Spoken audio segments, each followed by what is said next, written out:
창세기 50장 15절로 21절의 말씀을 이은경 집사님께서 봉독해 주십니다. 요셉의 형제들이 그들의 아버지가 죽었음을 보고 말하되 요셉이 혹시 우리를 미워하여 우리가 그에게 행한 모든 악을 다 갚지나 아니할까 하고 요셉에게 말을 전하여 이르되 당신의 아버지가 돌아가시기 전에 명령하여 이르시기를 너희는 이같이 요셉에게 이르라 내 형들이 내게 악을 행하였을지라도 이제 바라건대 그들의 허물과 죄를 용서하라 하셨나니 당신 아버지의 하나님의 종들인 우리 죄를 이제 용서하소서 하매 요셉이 그들이 그에게 하는 말을 들을 때에 울었더라. 그의 형들이 또 친히 와서 요셉의 앞에 엎드려 이르되 우리는 당신의 종들이니이다. 요셉이 그들에게 이르되 두려워하지 마소서 내가 하나님을 대신하리이까 당신들은 나를 해하려 하였으나 하나님은 그것을 선으로 바꾸사 오늘과 같이 많은 백성의 생명을 구원하게 하시려 하셨나니 당신들은 두려워하지 마소서 내가 당신들과 당신들의 자녀를 기르리이다 하고 그들을 간곡한 말로 위로하였더라. 아멘. 할렐루야. 우리 인사하겠습니다. 주의 이름으로 사랑하고 축복합니다.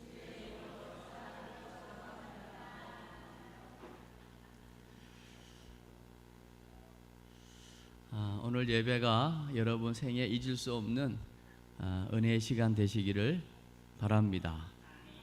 또 말씀을 듣는 중에 성령께서 깨닫는 은혜 주시기를 바랍니다.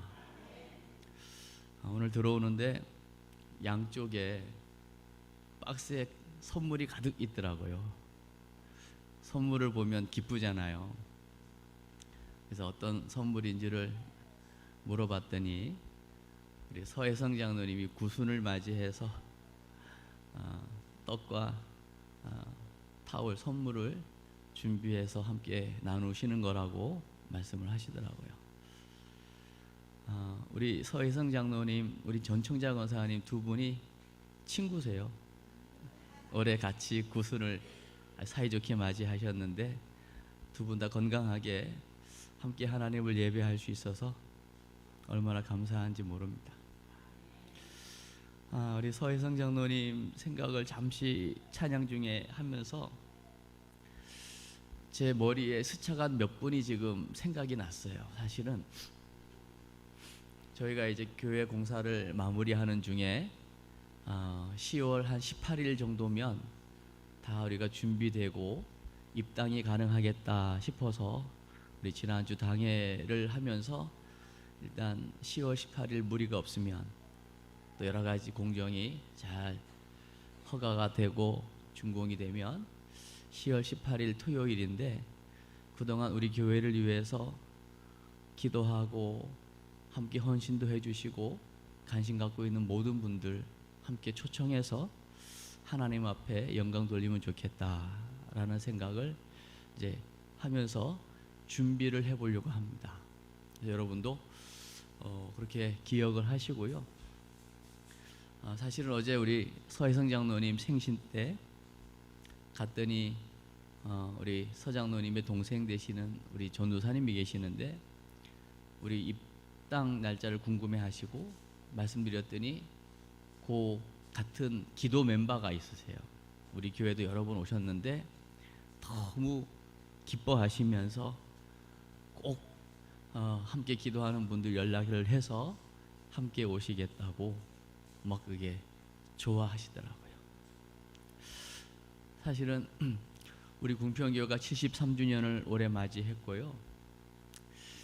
우리 성결교단의 전 증경 총회장님 가운데 유동선 목사님이라고 계시거든요. 다 아실 텐데 그분이 총회장 되시고 세미나 하는 걸 제가 몇 군데 참석을 했는데 그 모든 세미나의 핵심은 그의 어린 시절 신앙생활이었거든요. 그러니까 이 궁평교회에서 신앙으로 자랐던 그 기억, 그것이 지금의 지금의 총회장을 되게 한 거다. 이렇게 계속 가는 곳마다 고백하는 걸 제가 들었거든요. 그러니까 잊지 못하는 거죠.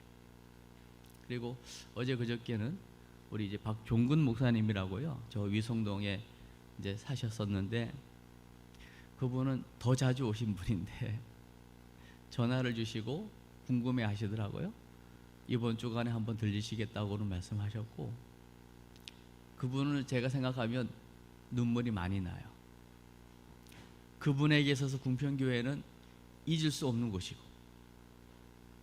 은혜 받은 곳이고, 아무리 여러 가지 직위가 주어져서 바쁘고 번아웃 될 것 같고 피곤해도 아무도 모르게 그냥 이 교회 달려와서 은혜 받았던 교회, 기도했던 자리에서 5분만 무릎을 꿇으면 위로부터 내려오는 그 하나님 은혜가 그냥 힘이 나서 회복하고 돌아간다는 말씀을 하셨거든요. 그리고 이 교회가 68년 12월 27일인가에 입당을 했거든요. 그때 그 목사님이 그런 고백을 하시더라고요. 저쪽 집에서 입당 예배 새성전에 들어와야 되는데 그 감격적인 순간, 그 의미 있는 시간에 입고 갈 옷이 없어가지고 허름한 옷을 입고 가기에는 너무 새성전에 하나님 앞에 죄송해서 옷이 없어서 저 멀찍이에서 새성전만 바라보고 울었다는 얘기를 하시더라고요. 그것도 사모님이 하시는 거예요. 예전에 관광버스를 한번 온 적이 있는데, 그래서 난 그 목사님 생각하면 그 누구보다도 교회를 뜨겁게 사랑했던 목사님, 눈물이 있는 목사님, 오실 때마다 그냥 감사헌금을 두둑히 하시면서 그냥 눈물로 기도해 주셨던 목사님, 너무 의미가 있는 거죠. 그런 많은 하나님의 사람들이 이곳을 통해서 세워지고 또 전국 세계에서 하나님의 영광을 위해 쓰임받고 있는 것들을 볼 때 교회가 얼마나 좋은가. 사람이 많이 모이기보다 사랑이 넘치는 교회, 섬김을 받기보다 내가 먼저 섬김을 실천하는 교회, 세상이 주목하기보다 주님이 주목하는 교회, 참된 온전한 예배자가 있어 하나님이 눈을 뗄 수 없는 교회, 그 교회 우리 함께 세워가기를 원합니다. 여러분, 저는 교회를 소개할 때 끊임없이 한몸 공동체, 가족 공동체를 이야기 많이 하거든요. 여러분, 오른손 왼손이 다릅니다. 그러나 한 몸입니다.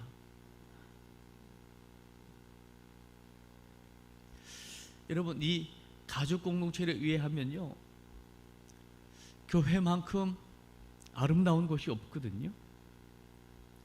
그러나 이 교회의 아름다움을, 그 가치를 모를 때는 속상한 일도 많이 있어요.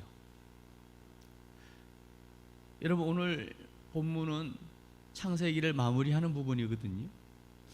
요셉이라는 인물을 아시지요?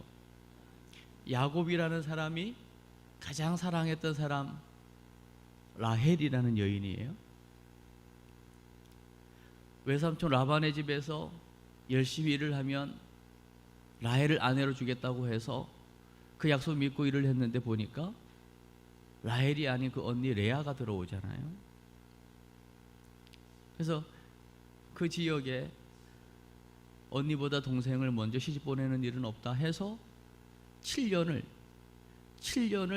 수일처럼, 며칠처럼 여기면서 또 그 라헬을 사랑하기에 기쁨으로 일을 해서 결국은 레아도 얻고 라헬도 얻게 됐거든요. 그러니 사랑해서 얻은 아내의 아들 요셉이거든요. 그러니 야곱에게 요셉은 특별할 수밖에 없는 거예요. 그래서 사실은 편애를 받습니다. 다른 아들들보다도 차별된 사랑을 받게 되는 거죠. 그러니 형들이 좋아할 리가 없지요. 그래서 한 번은 아버지 심부름을 갔던 차에 형들이 요셉을 알아보고, 와, 꿈꾸는 자가 온다, 미웠던 거예요. 곡식단이 자기를 향해서 11단이 절을 한다고? 그것도 모자라서 해와 달과 11별이 자기를 향하여 절을 한다고? 이런 꿈을 이야기하니 그렇지 않아도 미운데 그런 꿈까지 들으니까 요셉은 형들에게는 시기, 질투, 미움의 대상이었던 거죠. 그래서 아버지의 사랑을 독차지했던 요셉이 하루아침에 구덩이에 빠지고 또 하루아침에 그 애굽 상인에게 팔려서 보디발의 집에 종으로 팔려갑니다. 하루아침에 그 모든 사랑을 독차지했던 아들이 하루아침에 종이 된 겁니다. 그리고 그 종이 되었어도 사실은 아버지 사랑을 받을 때는 눈치 볼 일이 없잖아요. 아버지만 바라보면 되니까. 그러나 종으로 있을 때는 이제는 주인의 눈치도 봐야 되고요, 함께 일하는 사람들의 눈치도 봐야 되겠죠. 그럼에도 요셉은 가장 하나님의 눈치를 본 사람이었거든요. 그러면 모든 일이 잘 되어야 되는데 우리가 알다시피 보디발의 아내의 유혹을 뿌리치는 걸로 인해서 강간죄로 감옥에 갇히게 됩니다. 감옥, 아무리 거기에서 간수장의 역할을 했다 하더라도 감옥은 감옥인 거잖아요.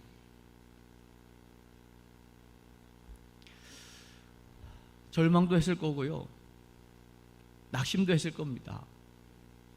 그리고 그곳에서 아마 형들을 생각했을지 모릅니다. 아, 나 혼자 아버지의 사랑을 독차지할 때에 형들의 마음이 이런 것이었을까? 어쨌든 그런 종으로 있는 시간, 감옥에 있는 시간들, 요셉에게는 얹지 않는 시간들이었고 쉽지 않은 시간들이었지만 하나님은 그 시간들을 통과시켜서 하루아침에, 여러분, 하나님이 하시면 하루아침에 감옥에 있다가도 총리가 되기도 하는 겁니다. 그러나 그 시간들이 결코 만만한 시간이 아니었다는 것이고, 종이든 감옥이든 환경과 상관없이 어쨌든 요셉의 시선은 하나님을 향했기에 하나님을 바라보는 그 시간들이 차고 차서 때가 되매 하루아침에 바로의 꿈을 해석하는 것으로 인해서 애굽의 총리가 되는 일이 일어나는 거라고요. 이게 하나님이 하시는 일입니다. 7년 풍년과 7년 흉년이라고 하는 것으로 인해서 모든 사람이, 그 애굽 전역 인근의 모든 나라들이 요셉 앞에 오지 않으면 안 되는 그런 상황 가운데 요셉을 팔아버린 형들, 그의 아버지 야곱 가족이 다 오게 되잖아요.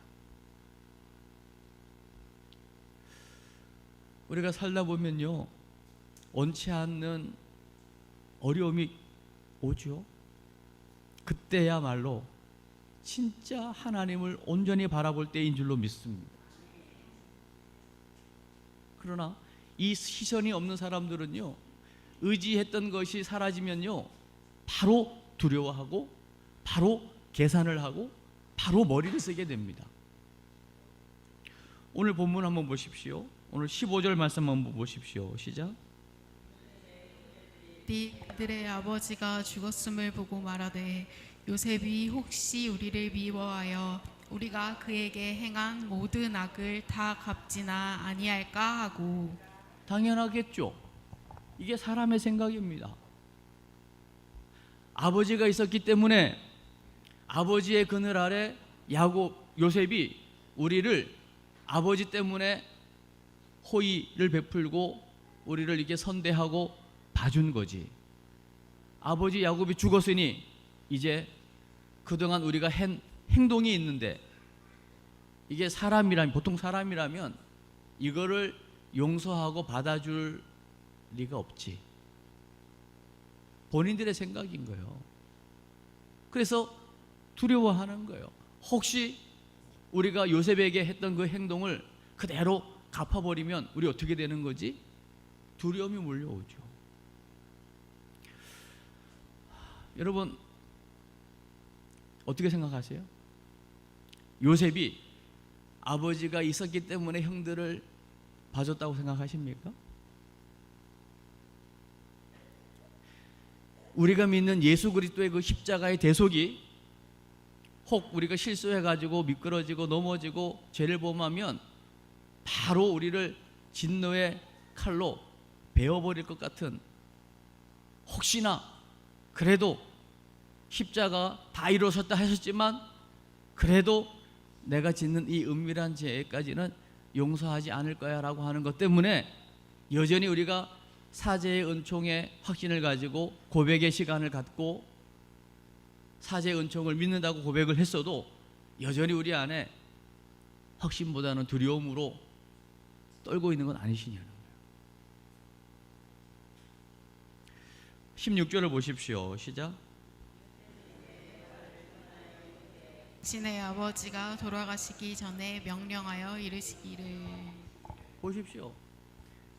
여러분 두려움이 오면요 거짓말하게 됩니다. 사람이요 죄를 지은 게 없으면요 두려워할 이유가 없습니다. 비록 내가 재판장에 설지라도 내가 떳떳하면 당당할 수가 있는 거예요. 그러나 뭔가 캥기는 게 있는 거예요. 뭔가 찜찜한 게 있는 거예요. 혹시 아빠가 없으니 요셉이 우리에게 악을 갚으면 라고 하는 이 두려움이 몰려오니까요 아버지가 하지 않은 이야기를 아버지가 한 것으로 요셉에게 이야기하는 거죠.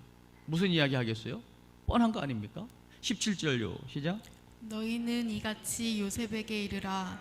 내 형들이 내게 악을 행하였을지라도 이제 바라건대 그들의 허물과 죄를 용서하라 하셨나니 당신 아버지의 하나님의 종들인 우리 죄를 이제 용서하소서 하매 요셉이 그들이 그에게 하는 말을 들을 때에 울었더라.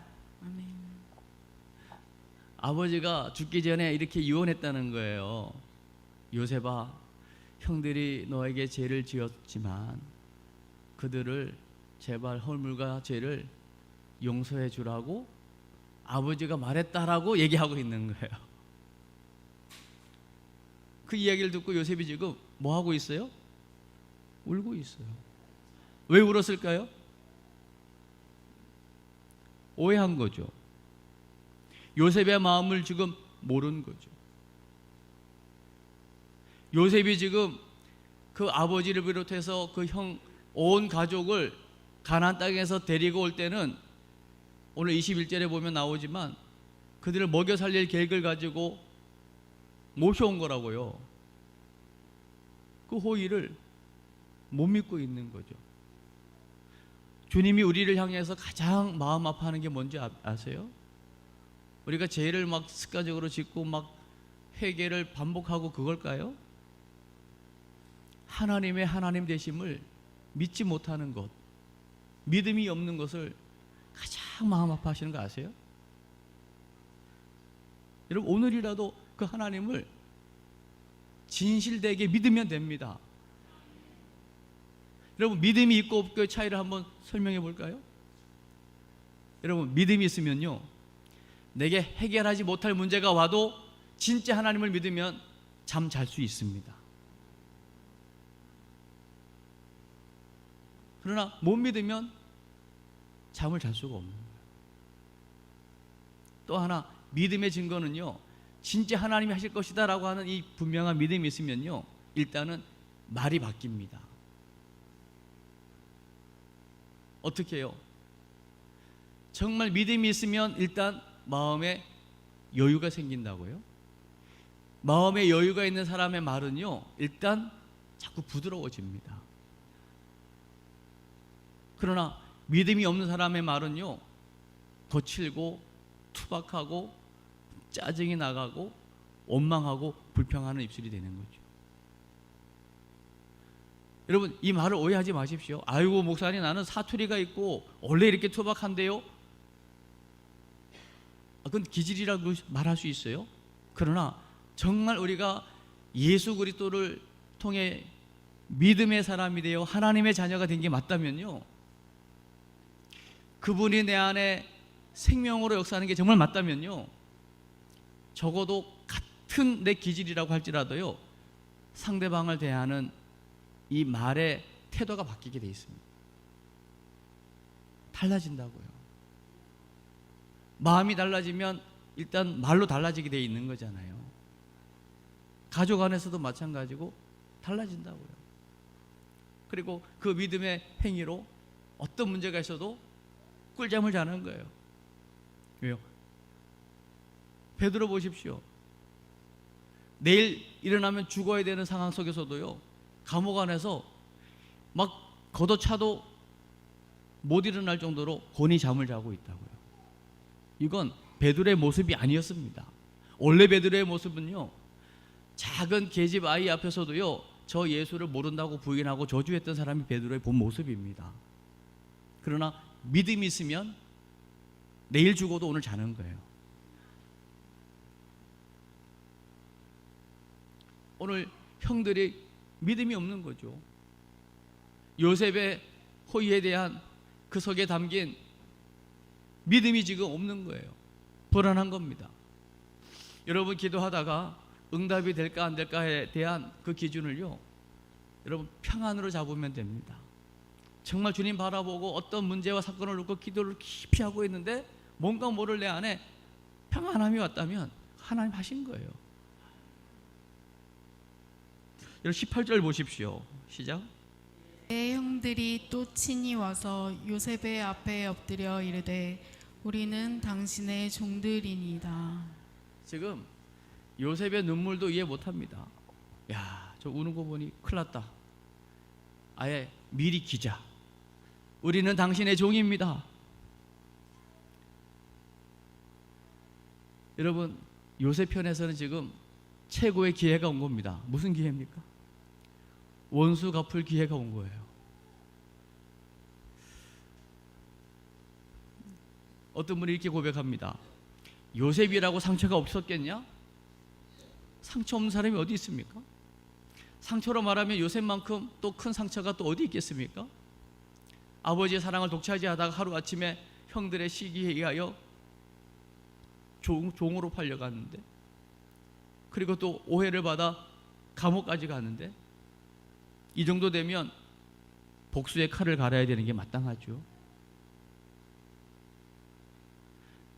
요셉이 두 아들을 낳았는데 첫째 아들이요 므낫세입니다. 첫째 아들의 이름의 뜻이 뭐냐면요, 잊어버리자입니다. 아들을 부를 때마다 잊어버리자 하는 거예요.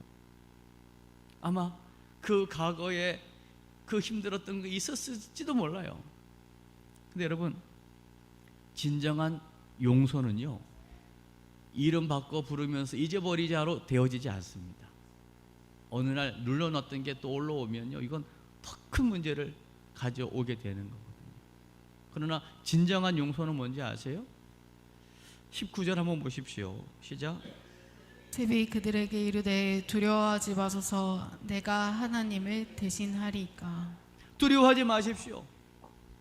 내가 하나님을 대신할 수 있겠어요.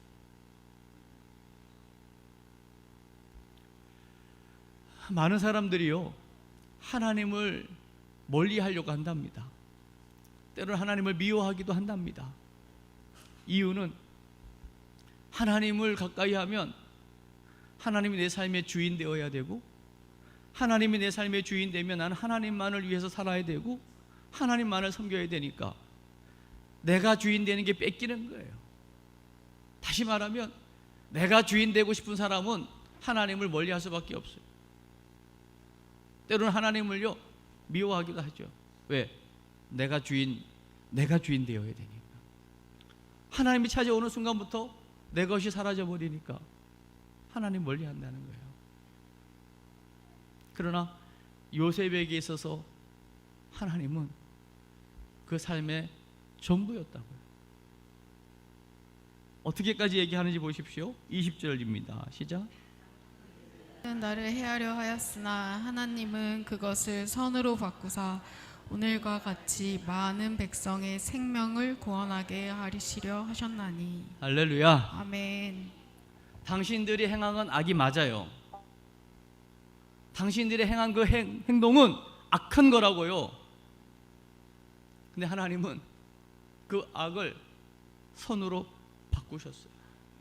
그래서 나를 애굽에 앞서 보낸 거고, 많은 사람들의 생명을 살리기 위한 하나님의 기가 막힌 섭리가 있었습니다. 여러분, 진정한 용서는요, 내가 하는 게 아니고요, 하나님의 섭리를 깨닫는 데서 오는 겁니다.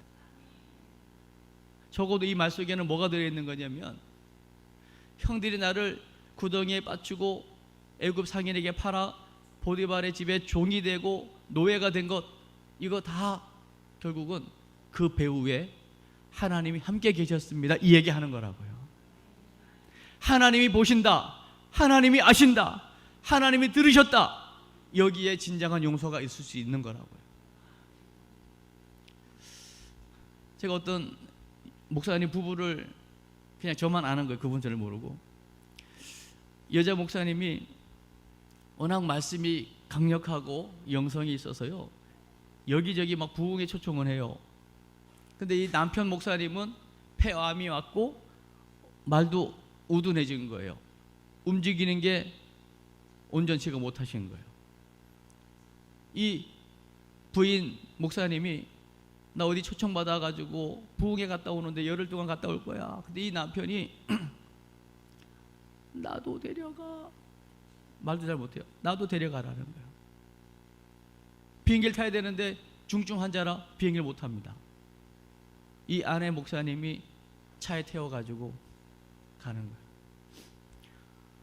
호텔방에서 같이 자다가 보니까 없어요. 없는데 보니까 화장실 똥 냄새가 진동을 하는 거예요. 그러니까 이 남편 목사님이 화장실은 가야 되겠는데 건강할 때 생각하고서 일어나다가 떨어졌어요. 떨어졌고 대변을 그냥 그 자리에다 싸버린 거죠. 부인이니까 옷을 벗겨서 싹 씻기고 그 똥 처리해야 되잖아요. 어떻게요?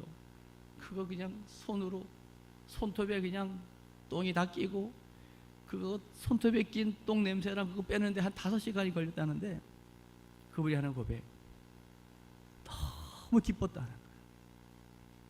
너무 감사했다는 거예요. 내가 지금 여기저기 풀림을 받아 부흥회를 갈 수 있었던 거, 남편의 명령 앞에 순종하고, 내가 아내로서 여자로서 역할을 잘 못한 것에 대한 회개와 더불어 나의 나 된 것, 이 남편이 나를 만들어낸 거라고 하는 그 깨달음이 오니까 그 똥을 훑어내고 손톱 밑에 있는 똥을 빼면서 오히려 감사를 고백하는 거예요. 여러분, 우리가 한 사람이 온전히 하나님의 사람으로 세워지기까지요, 얼마나 많은 환경과 얼마나 많은 나와 다른 사람들이 동원되는지 아십니까? 그래도 제대로 서지 못할 때가 많다고요. 오늘 애굽의 이 참 쉽지 않은 이 인생 가운데 므낫세 잊어버리자 할 정도의 분명한 상처와 아픔이 있었을지 모르겠어요. 그러나 한 가지 분명한 건 그 배후에 하나님이 계셨다, 하나님이 하셨다, 이 한 가지 때문에 두려워 떨고 있고, 심지어 나는 이제 당신의 종입니다라고 하는 무릎 꿇고 있는 이 형들을 향해서 두려워하지 마세요. 내가 하나님 아닙니다. 당신들은 나에게 행한 거 악이 맞아요. 그러나 하나님은 그 악을 바꾸셔서 많은 사람들의 생명을 살리려고 나를 먼저 보내신 겁니다. 하나님의 기가 막힌 계획과 섭리를 깨달을 때에 용서하는 차원이 아니고 하나님이 하셨다는데요, 거기에 무슨 원망과 불평이 있겠어요? 이걸 모를 때 우리는 환경 탓을 하고 부모 탓을 하고 남 탓을 할 수밖에 없거든요. 그러나 곰곰이 생각해 보십시오.